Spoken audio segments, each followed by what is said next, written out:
24 Seema Gupta joins us now from Rome. Seema, a regional approach of containing the virus. Some new measures, though, could be announced which will cover the holiday period. What do we know? Yes, the Prime Minister Giuseppe Conte has just been speaking at a media conference, and he has laid out what's going to be happening over the next few weeks, particularly that crucial festive period. Essentially, from the 21st of December till the 6th of January, they're not going to be allowing movement between the regions, unless, of course, you have very specific reasons for work or if there's an emergency. From the key dates of Christmas Day, St. Stephen's or Boxing Day, the day after Christmas Day, the 25th and the 26th of December, as well as the 1st of January, you're not even allowed to move out of your town. On top of that, the curfew that's been in place all this while still continues from 10 p.m. right up till 5 a.m. But on New Year's Eve and New Year's Day, that will extend all the way till 7 a.m. And therefore, there won't be any midnight mass, as it was, that is generally celebrated on Christmas Eve. That is expected to end at about 8:30 to make it in time for that curfew.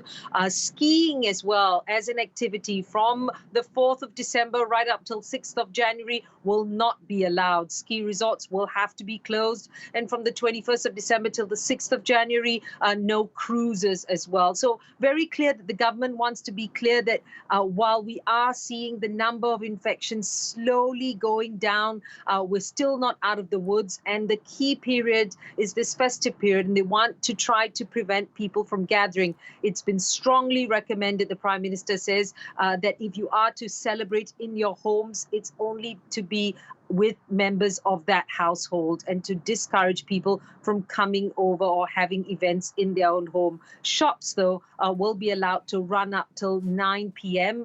It is the festive shopping period, and they want to help boost the economy in that regard. But clearly, they've put in place these measures to try and make sure that there isn't a third wave, as they say, come January.